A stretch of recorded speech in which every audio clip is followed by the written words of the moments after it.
giving voice to the aspirations of a large section of society in Jammu and Kashmir, which has basically three regions of Jammu, the Valley and Ladakh. So the BJP obviously has a comprehensive strategy, and primarily politics is not only about power but also giving aspirations to the people who desire it. The kind of governance provided by the National Conference and the Congress combined in the last 6 years, it just shows a complete bankruptcy of ideas and the inability to do anything really positive for the large section of society. So any application, because the BJP as a political party is a national party, we have long-term interests in Jammu and Kashmir because it's an integral part of India. They are basically very keen on having number 44, which is impossible right now. If you see the ground situation, well, they can do better in Jammu. That doesn't give them the absolute numbers to get those 44. Mission 44 is not complete with this strategy. What that interest is, they want to, it's basically a wishful thought that they will intrude into Kashmir and kind of win seats there.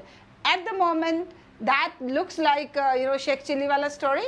It doesn't look too good to happen, because they are yet to win the trust of Kashmiri Muslims. Well, I think from rally, you can always have some splinters. That's not a big deal. Anything is possible in Kashmir. Kashmiris see Delhi always playing a game in Kashmir.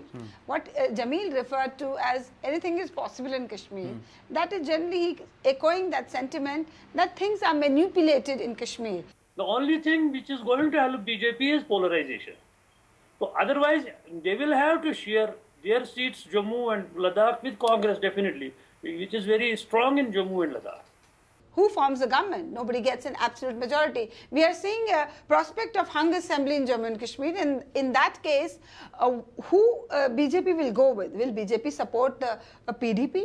Or BJP will go with whatever splinter, BJP will form the government and be supported by a national conference. I think both the possibilities are open. We've already seen, senior BJP leaders say that, they have 3 MPs from Jammu and Kashmir, which means that 50% of the people of Jammu and Kashmir are with them. So in a way, they're already making that point that they're almost halfway there. The entire media said Mission 272 was impossible. But the ability of the BJP to make a mission impossible into a possibility on the democratic framework is something that we've shown. And we intend to pursue the interests of the party in Jammu and Ladakh and the Valley.